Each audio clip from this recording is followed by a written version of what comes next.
Well, look at that. We're back. Oh my God, it worked. Add to stream. There I am. Back in the day show, Amato here, about 8 o'clock in Chicago, and it's pretty cold outside for most people. Of course, I'm not going to let Mother Nature dictate my life. I was still out there in shorts. Doesn't bother me till we get to around 40, 50 below. Then I get a little paranoid, put on the big boy pants. How you doing? How was your week? Everything okay? You're joining us. Share the link. We're going to bring some people in here. Got a little better. It's been a busy week. I mean, for me, most of the week I was. We do a Digital Saviors Chicago is one of my companies, and we do a lot of transferring. And got a couple corporate clients this week where a lot of people had old corporate retirement parties, and eventually those tapes they suck. They disappear. So we digitize and transfer them all. So it's been a busy week, but I did have a chance to dig in and play with some of the new stuff, some of the other groups that were not groups, but other platforms. Because if you remember last week, we talked about diversifying your platforms. You know what I mean? Have other platforms to go to. MeWe is one of them, as you can see on the screen here. This is the back in the day group on MeWe. And then we're on Twitch as well. And if you didn't know, Twitch is owned by Amazon. And then you've got, of course, the back in the day group here on Facebook. And also another one of our groups here is the WBMX group. And let me pull this up here, get some of the messages here. The WBMX group has been growing a lot. So we've been paying a little more attention to that lately. And daily you get the hot lunch mix, just like back in the day. Remember you were in school and Veronique was on or Marco was on. It was like the hot lunch mix. And I was at Whitney Young. I had 88 days absent junior year. It was a rough year for me. And I'd come out one day, and Lee Michaels was the PD. They run one of my lunch mixes, and it was, look, it's a little cool when somebody says, "Hey, dude, is that you on the lunch mix?" Like, yeah, that was me. And it gave me a little bit of carte blanche treatment because sometimes I was able to get some of these, what they used to call paraprofessionals, who are in the hallways making sure that we did what we were supposed to do. They were all bribable, every single one of them. It didn't matter. I'll buy you a drink. I'll get you in a club. One guy, well, I hooked him up with somebody. So you were able to do a lot of things back then you can't do today, and I would not suggest anybody do any of that stuff today. I don't know how we lived through half the shit we did back in the day. I don't get it. I'm very fortunate, knock on cardboard, that I'm still here. Anyways, the WBMX group is growing as well. You got the little, look at that, Tom Moulton. For those of you who are into the dancing, remember Tom Moulton's name, Brian Sweeney, Joe Bow, Tony Batoy. Good interview here, too, with Tony Batoy, who did, and eventually, hopefully, we'll do more parties at the River Union that we covered a couple years ago. Good interview on there with Tony about how he got into business. And, of course, Tony's wearing my pillow, isn't he? Yeah. Normally, he's wearing a fur coat. Today, he was in this interview here. It looks like, I don't know, my blanket, my pillow, whatever. So today, the two topics we're going to talk about the most that we want to talk about. Hey, hi, Ro. Hey, Facebook user. I can see people coming in. And if anybody wants to join in, I can always send you the password to let you come in. Then it shows up on my screen that you're in the green room. Means you're important. And then I can bring you into the screen and into the show, and we can talk about this stuff. So I'll put $1 in the swear jar. I'm going to wind up with about $80 by the end of the show. So anyways, we put out the thing that we're going to talk about stuff from 78, right? Top hits of 78. Then we're going to go to 83 as well. So back in 78, now this is off of the Beat Chicago website. And actually, these were things that I created probably 15, 16 years ago. Other products, other brands that I had created or got, and then eventually walked away from or sold. What we did here is I had created these decades pages. They covered the 70s, the 80s, and the 90s. What's up, Vic? Good to see you. Saw your post, Victor. Yep, I'll get to it. So we created these things, and what it was is it's kind of like a time capsule. All the stuff that happened each year Because you can remember back in 2002, 2003, YouTube really wasn't around. We were still playing with ourselves in AOL chat rooms and stuff like that. So there wasn't a lot of what you have today. So this was something that was on websites, whether it was a WBMX website in 2002, whether it was One Club or the old Cyber Radio website or the old iRamp, whatever I was doing, I had always created content starting in 95 for websites until everybody thought they needed an app, which, again, remember, you don't need apps for everything. Don't let Google and Apple make billions of dollars off you. If you don't need an app, don't get it. It ain't required. It's redundant bullshit. So, now you know how I feel about that. 1978, we got the top songs, right? I mean, Saturday Night Fever, right? Shadow Dancing, little Andy Gibb. Remember Andy Gibb fooling around with Victoria Principal, and then he lost it. A shame. Not bad. You know, I didn't mind Andy Gibbs. Look, I'm secure enough of my masculinity to admit to you I don't mind Air Supply, okay? I'm good with the Carpenters, Barry Manilow. All fine for me. Don't mind it. Okay, I'm not wearing pink shorts enough, but I don't mind a lot of that stuff, and I will watch Lifetime movies and Hallmark movies. Again, be secure enough in your masculinity where you can admit that stuff. It's not a big deal. Chick movies, chick flicks, not bad. Freddie Prinze Jr., still like the kid. We got 3 Times a Lady over here. Oh, God, how many times did I have to play that song at the teen disco when I was a kid? Boogie Oogie Oogie. 78 was a good year for music, man. If you remember, 78, the next year, 79, Pirates won the World Series, right? And you had, what's his name? God. Willie Stargell, We Are Family was the team song for them in 79. Hey, Vic, I'm going to see if I can send you an invite, see if we can bring you on here. So hang on here. Let me see what I can do here. My mouse is driving me nuts. Let's see. There's Vic. Look at that. Ooh. And I think I can do this, and I can chat privately with you. How's that? I don't know if that worked. Anyways, where was I? So back to this. So we're talking 78, and I'm hoping that Lee Michaels pops in. Lee and I had talked earlier, and he's been busy. And those of you who know Lee was the brains behind WBMX back in the day, put the Hot Mix 5 together. And Lee is like family, and we have been like family for, at least, I was probably 180 pounds, so about 70 pounds ago. Been a long time. Now, when you go back to the Grammys from 78, Saturday Night Fever was the album of the year. I mean, was there anything else that was going to win the Grammys? Grease, top movie, 180. I didn't see Grease till like about the mid-80s. I missed the whole thing. Superman, Animal House, which is like a male bonding movie for Monday nights, right? Animal House, Slapshot, Caddyshack, Used Cars, all male bonding movies. Women don't get it that much, but guys, that's like guys' haven right there. Jaws 2, I don't know. I mean, just the whole idea of a shark with vengeance. Come on. The Deer Hunter. Oh, my, just depressing as all can be. Halloween, yeah. Foul Play, come on, man. You know what? There's a great scene in Foul Play, and it's with, what's his name? Oh, God. God, he kills me. Love him. Dudley Moore passed away, right? So, Foul Play. See, everything in the world that you could ever want is on the internet. I mean, really. Remember when you used to call radio stations and make requests? Why? Go to the internet and say, play, Time in a Bottle by Jim Croce. There's your request. Plays instantly. So let me pull up Foul Play, Dudley Moore. What a great scene. Oh, my God. Hilarious. So here you go. This is just the best. I'll pull up Dudley. How could you not like? I mean, whoa, look at that. Let me skip this. Look at this. I get stuck with an ad. Irish whiskey. Oh, all right. Nice. Sling. Okay, here we go. Come on, man. Good stuff right here. Let me give you the whole screen.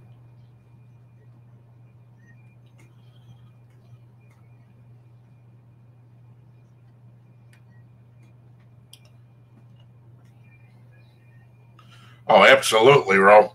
Definitely.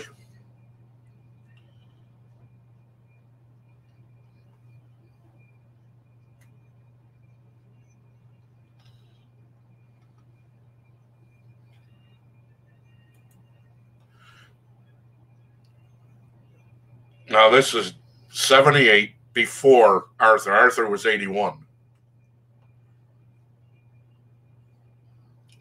My favorites. We've got to get to the bedroom scene, man. Let me see. Where is it? Here we go. Oh, my God. Here, the bedroom was just, it was a true, there we go. Oh, my God. Get down, Dudley. Yeah, look at that. God, I wanted a bedroom like that.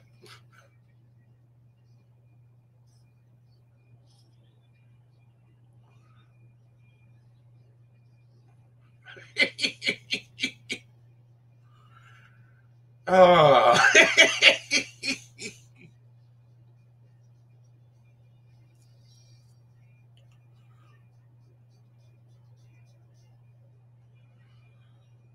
Oh, God.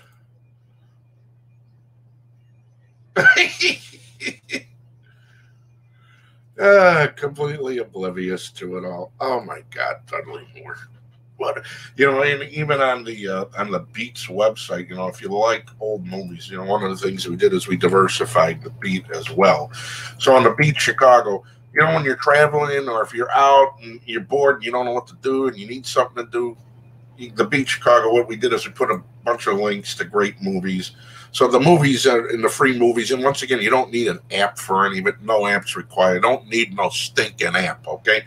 All the movies are alphabetically ordered, organized. Makes it easy. And there's some really good stuff up here, man. So anytime you want to watch something, you're on the road, you're bored, or you're at home, you don't know what to do, you can go to the free movie section of the Beat Chicago. Boom, there's Clerks. The thing will pop up right there. Oh, okay. Well, 98% of them work. But for the most part, you just click on any one of the movies there. You can see all the movies. They're all alphabetically organized. And the same thing with the TV shows, all old school, all great stuff. TV shows from 78, 77. You go back at the Flintstones, pilot episodes, a lot of good stuff on the BeatChicago.com's website. And it goes back. And then for those of you who like the mixes from WBMX, we got all the DJs, mixes here. They all have their own categories. And if you just click old school mixes, bam, there you go. All right. So anyways, back to 78 here. Get back out of BMX. Go back to our group. Hey, what's up, Sal? Not too many of us named Sal. All right. So we're back here. Let me close this thing over here. Back to 78 over here. Or is that here? Here it is. All right, man, I got a lot of windows open, a lot of screens going. So, hey, buddy, how you doing? Good to see you. Anyways, buddy, what were you doing in 78? Where were you? Were you still selling? Were you selling cars in 78? What were you doing? You too, Vic. What were you doing in 78? What were you up to back then? 78, let me see. Bowling. There used to be a joint named Governor's Bowling Alley. It was in Cicero on Roosevelt Road. None of us knew how to bowl, but that was like our liquor store. And we used to go in the joint, raid it, and then go hide our stuff in the park, wait till the disco or Saturday nights. Our idea of having fun in 78 was really weird. It was stupid. I mean, how I didn't I did get grounded until I was 40 a couple times. But our idea of fun was going to the theater, go to the show on a Saturday night so we can get thrown out. I mean, today, if I do that and I had a kid and he did that today, I think he was an asshole, So, yes, we were assholes when we were kids. More people need to come to terms with that. You grow up on, you grow out of that stupid shit. But back then, it seemed like a good idea, Although today, I will tell you, I still will go out and skeech. I will still go grab on the back of a bumper and go flying down the street. I don't care. It's fun to me, and it ain't hurting nobody. And if I pop my knee on a sewer cap, it's on me, not the driver, because I was the asshole. So back in 78, back to the thing here, you got all these things that happened, the entire Kool-Aid thing.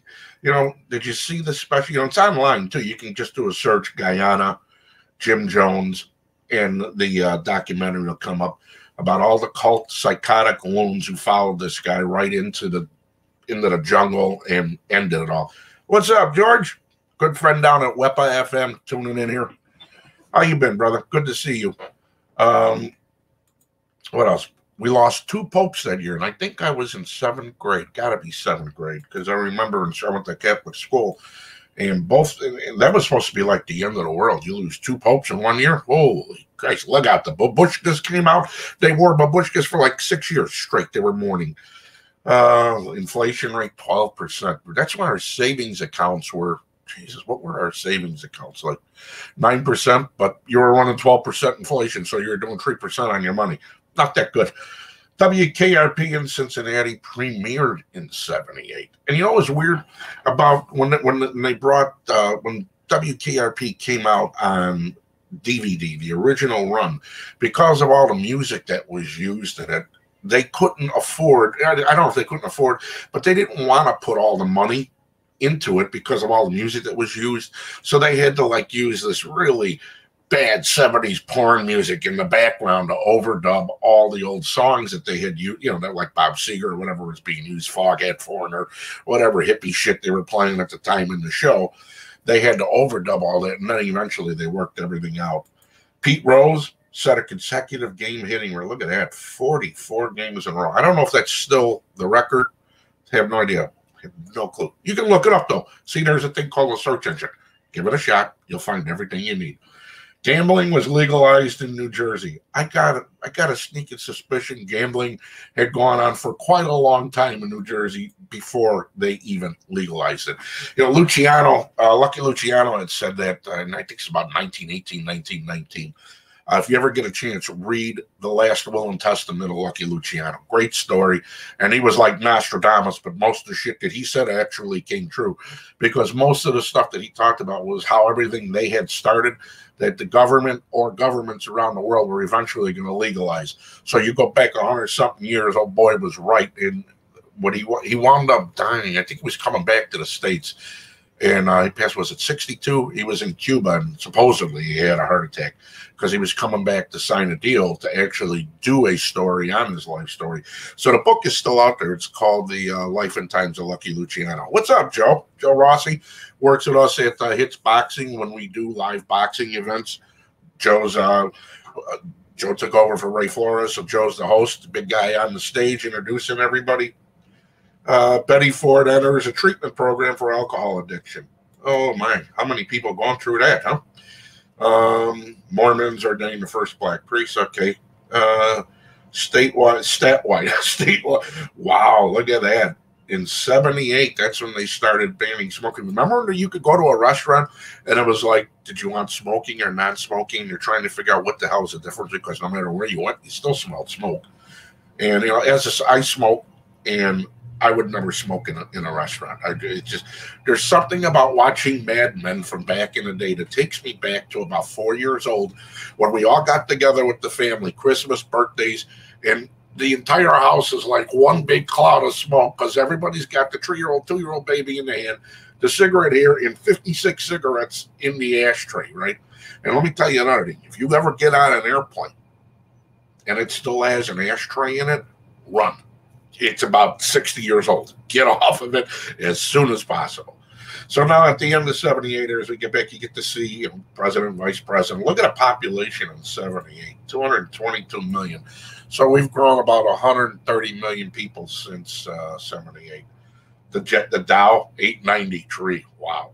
The biggest trading day, even into the 80s, when we finally hit 1 billion shares trading, that was like unheard of. And today, that's nothing. 1 billion shares trades in one security today. Love you too, Joe. Yeah, eventually we're all going to get back to boxing eventually. Hey, Vic, I don't remember Bailey. WKRP in Cincinnati. You guys remember Bailey? All right, you do. I just got schooled. Thanks, Vic. What's up, Al? DJ Allen Hype in the house as well. So I can see on my screen everybody that's in the comment section. And don't forget, you're watching the Back in the Day show group. And we're on multiple platforms. The show, after it's done, we archive it, send it up. Twitch, MeWe, what else? And 19 new notifications. Oh, God. And a lot of other platforms that we're streaming out to. And we'll upload the archive to. So at the end of '78 here, bacon. Who does? Come on, bacon. I could eat 3 pounds of bacon. Let me tell you something. There's a joint in Naperville called Pancake Cafe. They got this bacon. It's like this thick, right? And it's like steak bacon. It's a meal in itself. And like the bacon, lettuce, and tomato sandwich is about $18 because with that bacon, they should charge 26 for it. It's that good. All right, enough with the bacon. It's 13 cents for a stamp. Went up to 15 cents in May 29th to 78. I haven't mailed a letter, and I can't tell you how long. So I have no clue what a stamp costs. But I got to assume it's a lot more than $13, right? Let's see. Where are we? All right, so that's the end of 78. 78, not a bad year, right? Now we get to 83. Now we're walking in 1983. Well, where did I put that at? I got it here. There it is. Would you believe that was the year A Christmas Story was released, and not too many people really thought about it, gave it a thought until they turned that into the new What a Wonderful Life. I watched A Christmas Story this Christmas. I watched it probably about 8 straight times in a row. I was like a big lump on a log. You couldn't hose me off of the couch because I just sat there and watched it. And actually, if you want to watch it, there it is, right? It's on the Beat Chicago's website. There's the movie. You just click, bam. And don't forget, if you got a smart TV, they're called smart TVs for a reason, because your TV either has a browser or you can just send it right to your TV, from your computer right to your TV and watch it. So A Christmas Story from 83, and then there's Bad Boys. And I was hoping to be able to get Herbie to join us. Herbie Klimek. Herbie was from Oak Park. And Herbie and I, a couple other guys from Oak Park, were in the movie. Scotty Budweiser. And look at that picture. My God. Yeah. To have one chin again, good times. Still had the chain. Yeah, still had the chain. And said Herbie, me, Sean, up on the balcony. And every time this movie's on, I get like 30 phone calls, 40 texts. Hey, your movie's on. I'm like, yeah, I'm going to make 6 cents off the movie. Thanks. Same thing here. You want to watch the movie? It's on thebeatchicago.com. Bam, you hit this little play button here. Where is it? Right there. That would help, right? Yeah, I'm the asshole today. Anyways, so let's get back here. So there's the button right there, right, for the Beat Chicago, for the movie Bad Boys. Right now we're talking about the biggest, coolest stuff of 83, which was the year when I have graduated, 83. Yeah, because I took my GED in 84. I was knocked out, blind drunk, and Billy had the limo from the fire alarm drive me to Triton in 84 to take my GED, which I passed. And back then you had to take the Constitution too. And I was probably on my 5th or 6th shot, and Billy says, because Billy always looked out for me. God, I love the guy. Everybody there at the fire, if you don't know what the fire alarm is, you missed out. Made Studio 54 look tame. But Billy always looked out for me. Stan was a great guy. Eddie Perez, another guy who worked DJ'd over at the alarm. Tiny, who I still talk to, the fire alarm. And you know what's weird? You do a search on Google for the fire alarm, you don't find out much about it.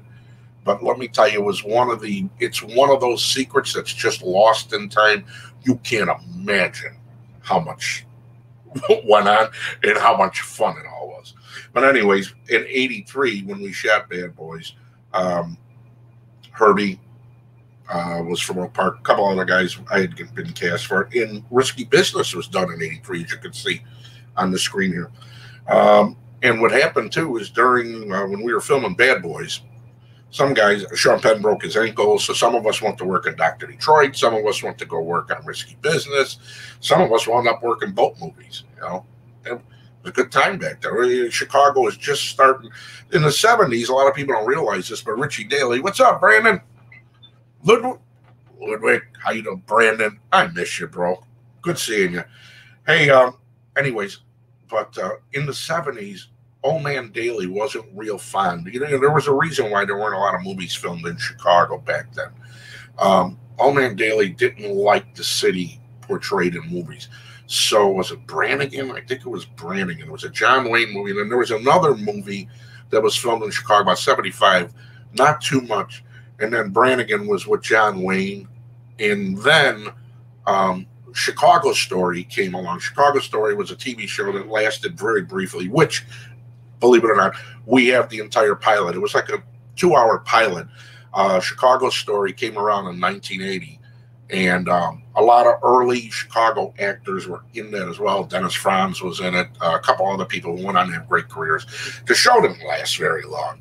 But Linda Clifford from Chicago did the theme song. My mom did background vocals on the theme song. It didn't last long.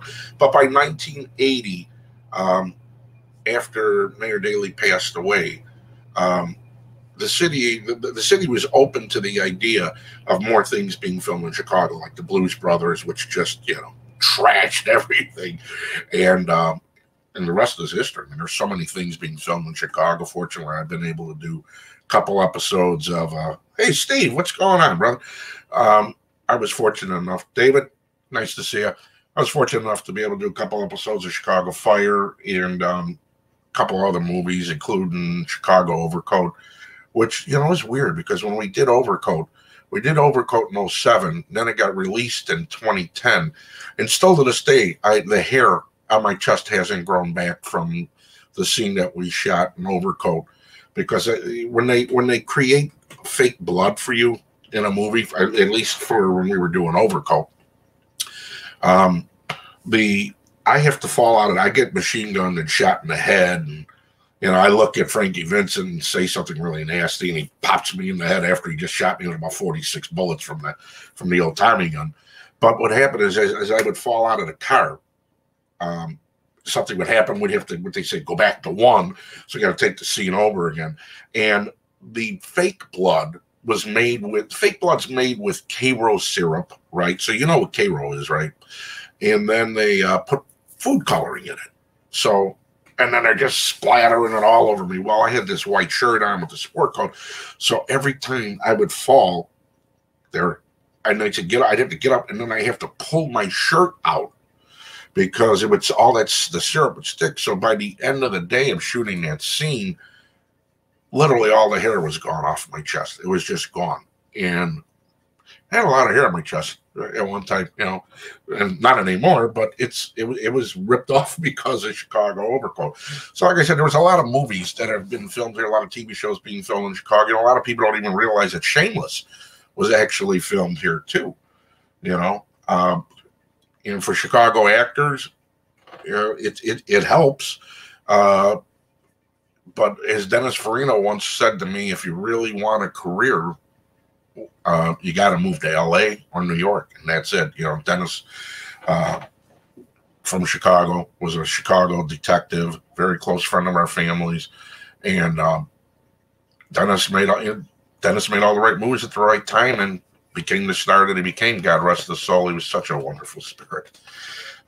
Anyways, back to 83. You got Trading Places, another great movie, right? Easy Money. How many? I mean, tell me that's not a guy male bonding movie. Best line of the whole movie for Easy Money. Joe Pesci at the end of the movie, they're sitting on the boat. Or wait, was it? Yeah, one of the best lines. God, there's so many great one-liners. But at the end of Easy Money, when they're trying to figure out how to get to where they're going to go on the boat, he goes, yeah, you just go over there, make a left by the statue of the Broad, and you're there. Best one-liners, Joe Pesci and Rodney together. Honest to God, I don't know how you could work in that environment. There's got to be a time where you just take the script and throw it out and just let them go. Kind of like with Robin Williams.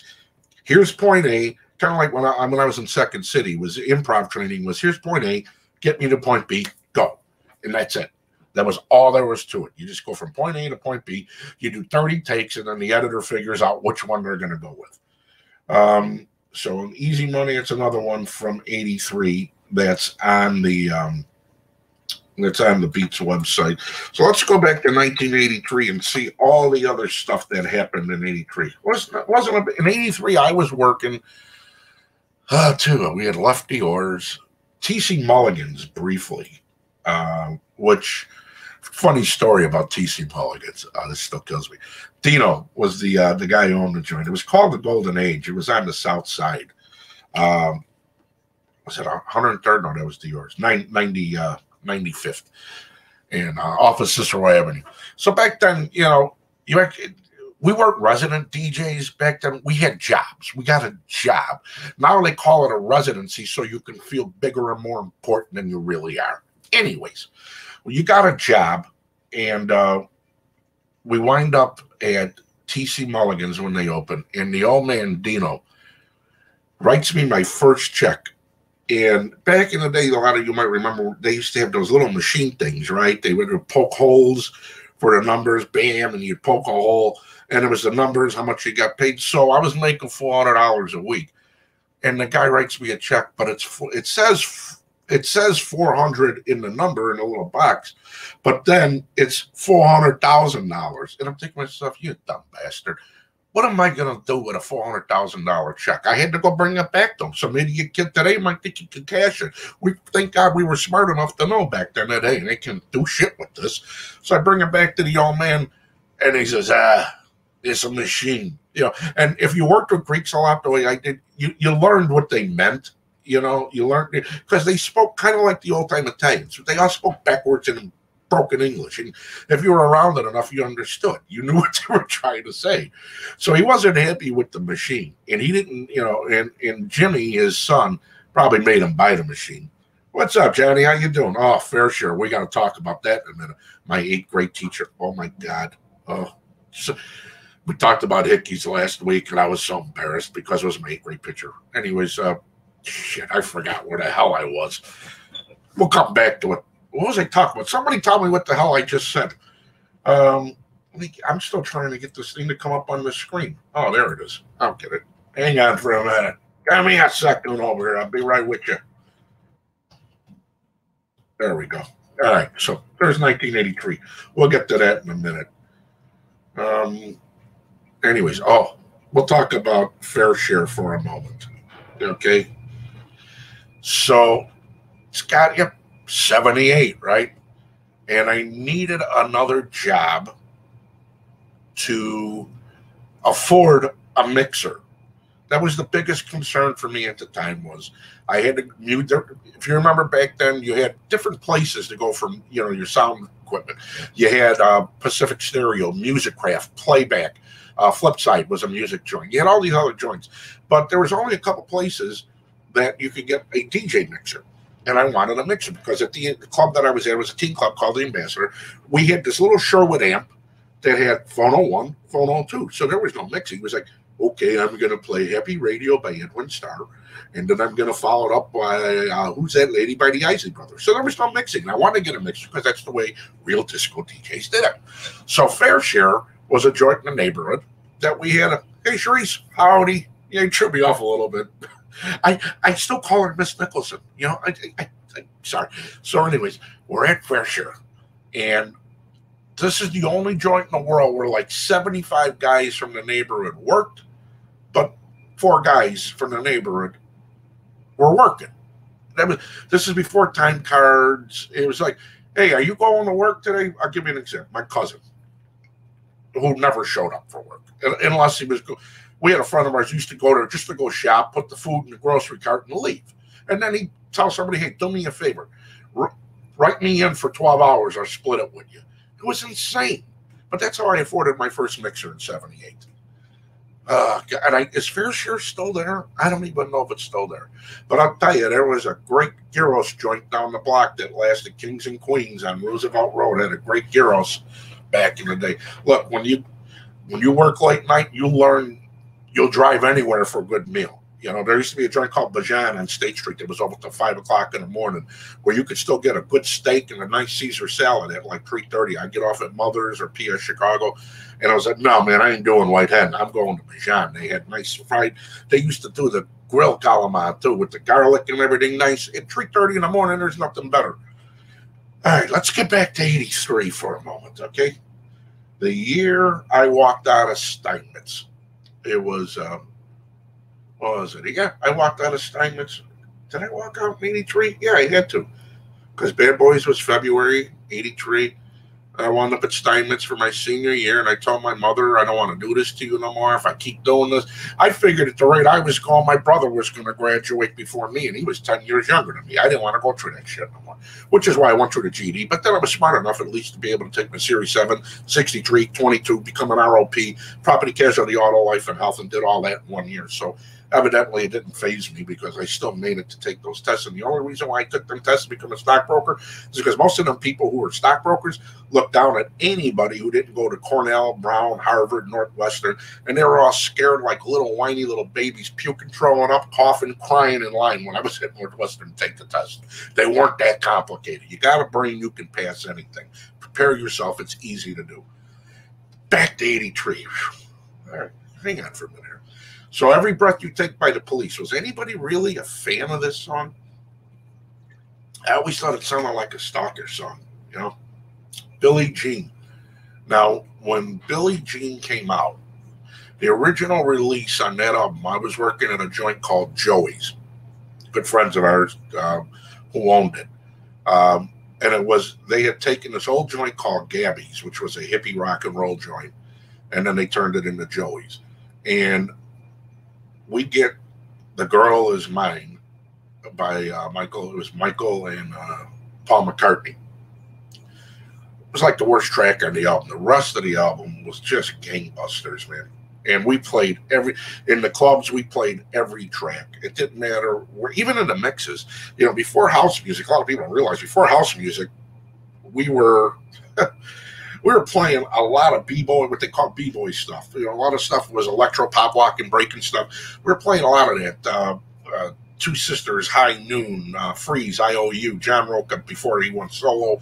All this stuff that was coming out of New York that people were popping and breaking to. We were playing that. We're playing a lot of high energy music too. Mikel Brown, Hazel Dean, Fun, a lot of the Italo imports. So a lot of that stuff was all part of the club scene, a part of the club music. Before house actually came into play after Steve, you know, Scotty Sills had a record before Steve Hurley wasn't called house music yet, but then Steve's record was debuted at the we were at BBC for a Christmas party. It had to be 85 when Rocky and DJ International broke the song out, and that was really when that term started coming around, the actual sound, because originally house music was just something that Frankie was playing.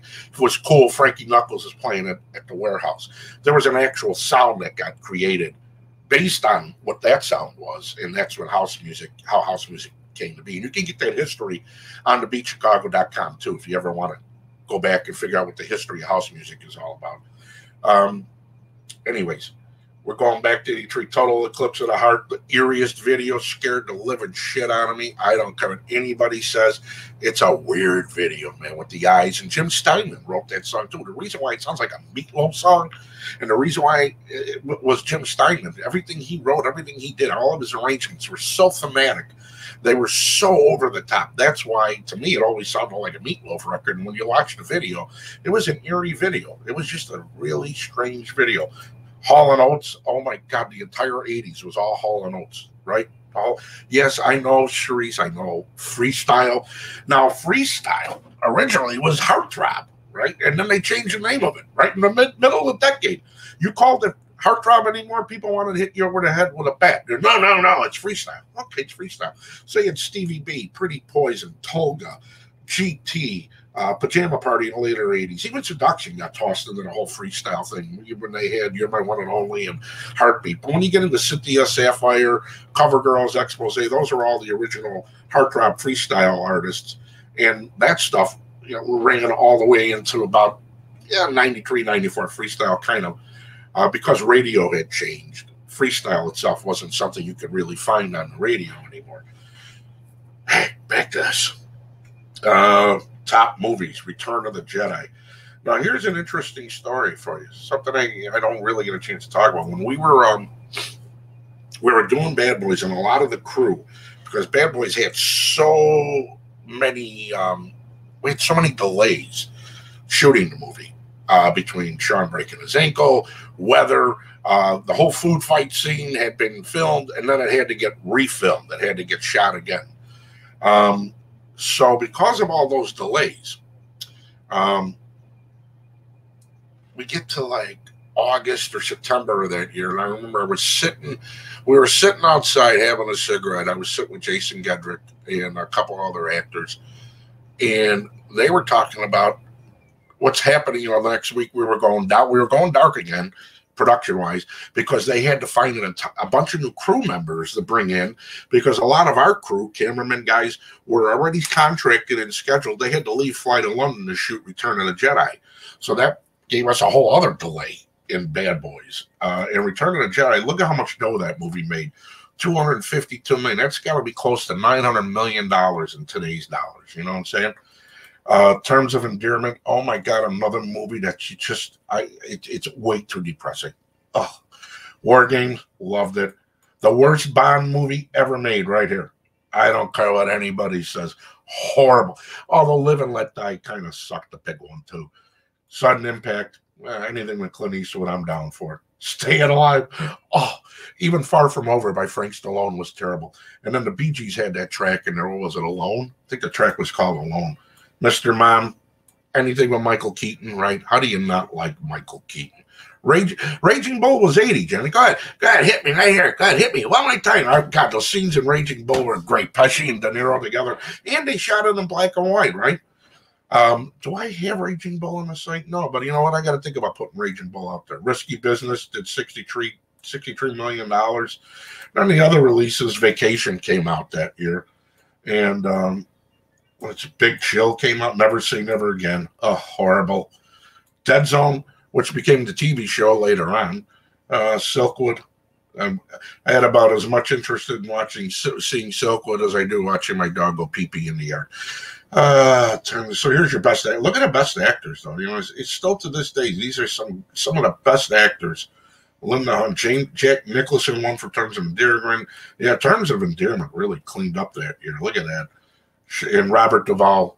I watched an episode of Twilight Zone a couple days ago, and Robert Duvall had hair in the shit. That's how long ago that was. Hill Street Blues. I never watched Hill Street. Anybody out there, were you big? Did you like Terms of Endearment? Really? I thought it was just the most depressing thing. I cried. It was like Old Yeller. Hill Street Blues. Never saw an episode of it. I was working most of the time, so some of these things I didn't see.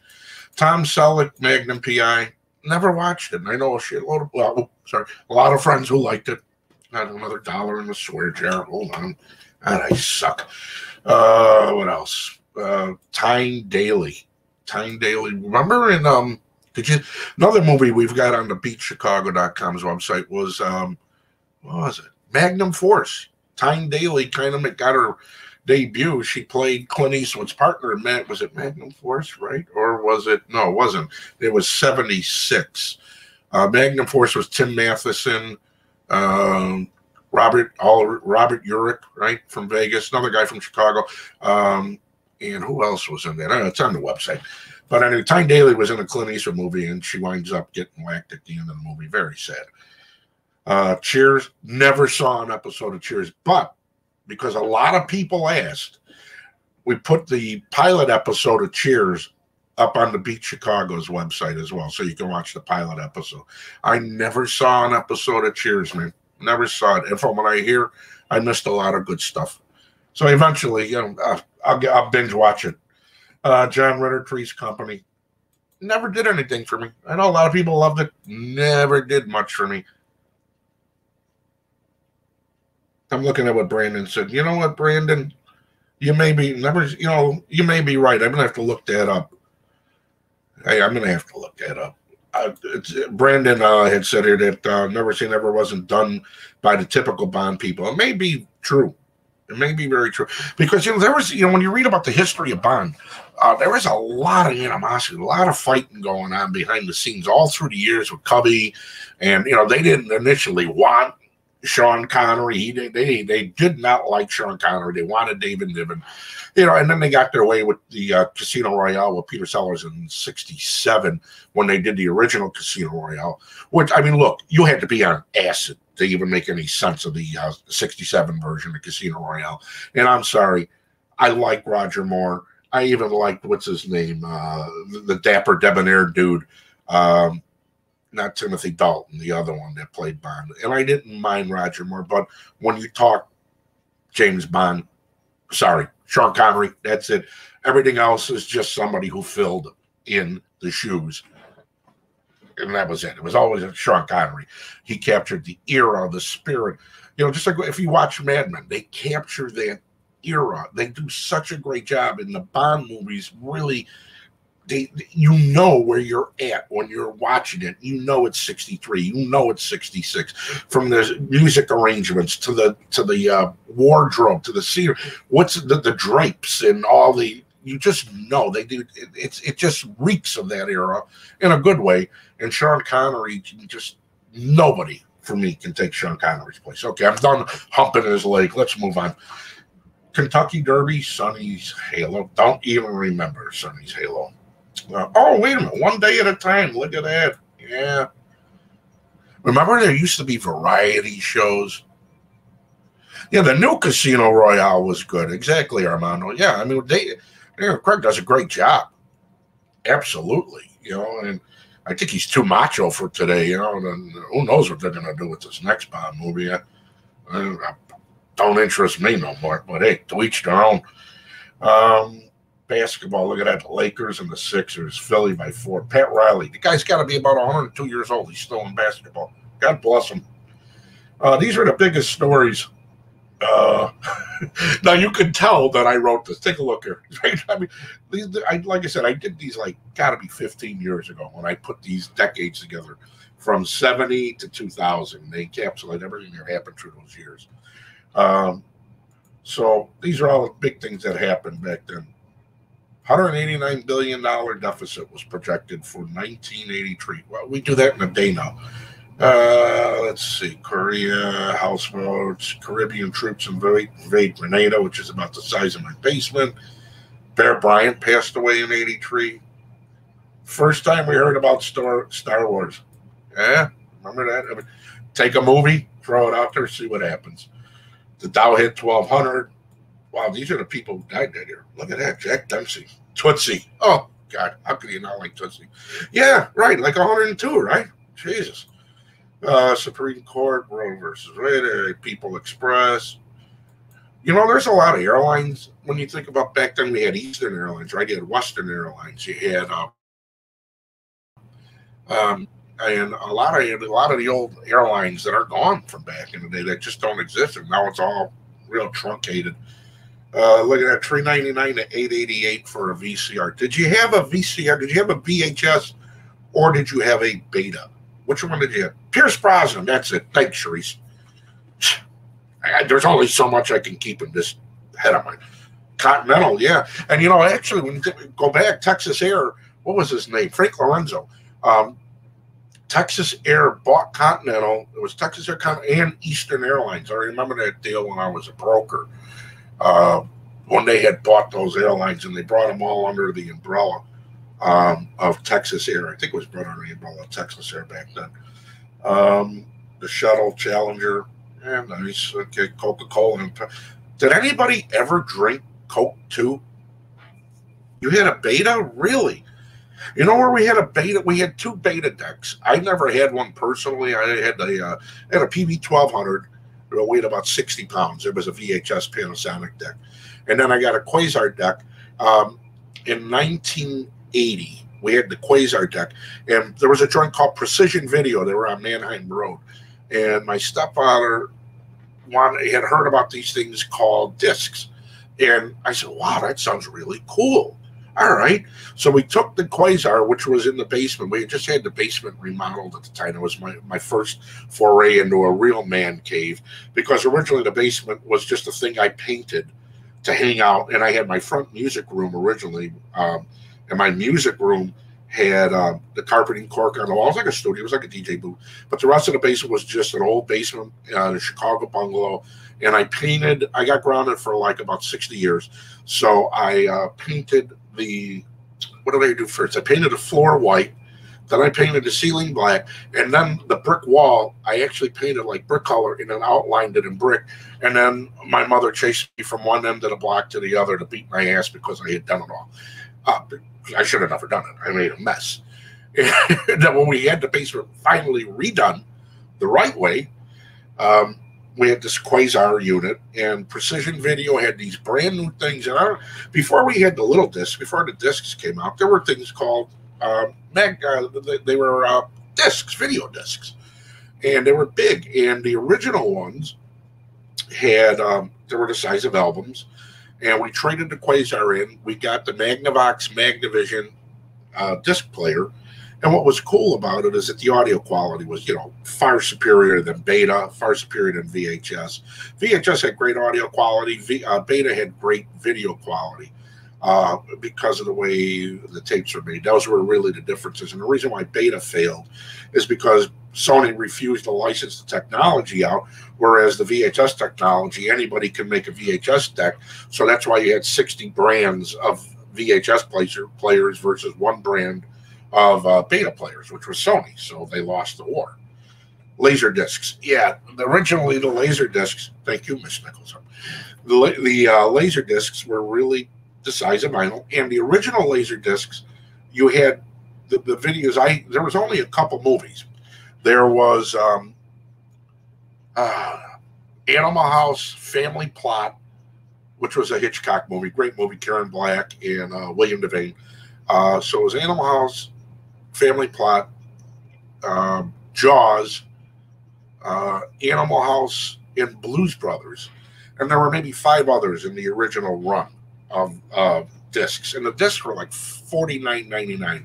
And the audio quality of it was great. I actually had it hooked up to my I had a tuner, I had a Technics tuner in the video room of the basement, because the whole basement was mine. I mean, I had my bedroom and the bathroom, the music room. Even though the music room was part of my mother's and mine, the basement was mine. Nobody came down there except me. It was my little domain.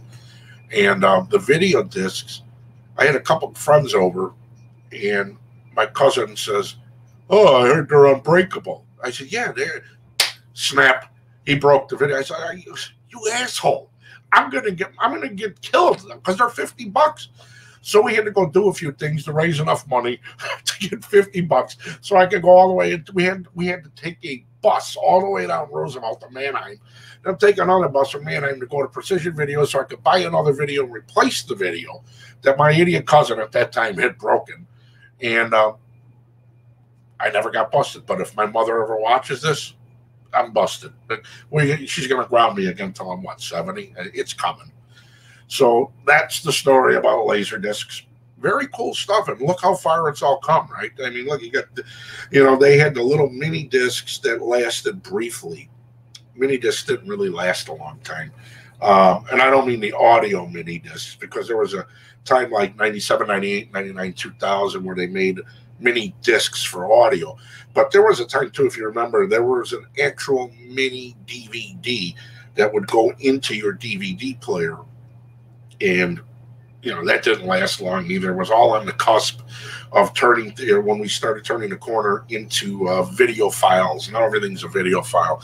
Even when we transfer, for Digital Saviors, when I'm transferring people's wedding tapes, they have them either on VHS or 8mm or whatever it is. It all gets transferred to a video file. You got to clean the old tape. Make sure it's clean. Every 20 hours, you got to clean the heads on either the 8mm camera that we use to transfer into a computer, which turns it into a video file so we can edit it. Everything is a video file now. So even if it gets burnt to DVD, it first gets cleaned, conditioned, and run through software that converts it digitally to a video file. Then from there, it either gets transferred to a DVD, or if we're making copies, another DVD, or it gets uploaded to a platform. There's so many things you do, but everything gets transferred now to a video file before it goes to a DVD. All right, and there's your Geek Heat message for the day. We're going to do it every Monday. I got to get rolling. Moose, you all right over there, buddy? Moose. Hey, what are you doing? Can you see Moose? Say hi to Moose. Moosey, come here. Come say hi to everybody. How do I get this out of here? There we go. Sleeping. That's my boy over there. And yes, that's my target. I'm a pretty good shot. That was when I went to the, most of those right there, right in the orange. Good stuff. You got to keep a good eye for that. And again, share the video. It's great to have you come along and join us. I'm going to do it every Monday when I have Mondays open. Right now, I got Mondays open. As we get closer to spring and summer, I start getting busy with other projects and stuff. But I'm going to do it every Monday because it's good therapy for me. It's nice to be able to talk to people and see, I don't get a chance to see a lot of Charisse, Armando, Miss Nicholson. I don't see a lot of it. I hopefully eventually, we'll all be able to get out and see each other. I'm out every day, and I've been out every day, and I live my life. I got shit I got to do, so I got to go out. But I know I understand people. I know, I get it. I can argue. We can argue both sides of this argument with all this shit that's happening today. You can be right and you can be wrong. It don't matter. I get it, but for me, I got to be out there and do what I got to do when I got to go out there. So hopefully we'll all be able to get together and hang out.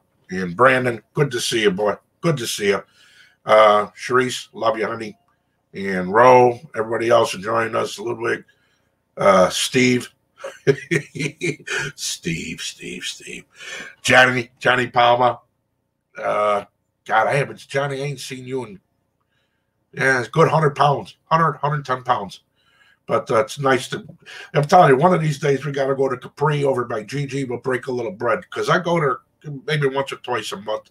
I'm real picky about where I go eat now. I'm real picky because I don't give a shit. If I'm going to pay $150, $200, you don't get no mistakes. At that price point, you don't get no mistake. And I ain't never had a bad meal over by Gigi. I ain't never had a bad meal at Morton's. I know they charge a lot, but I'm real picky about where I go because I don't want to get disappointed.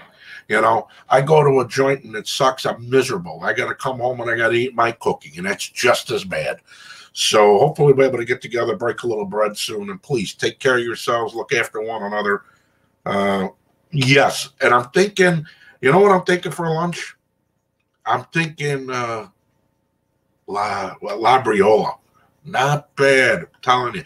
I went there with zero expectations. I was thrilled when I walked out of there. So now it's a habit of mine. And you know what else I did? Before I go, I got to talk about Vesuvio Bakery.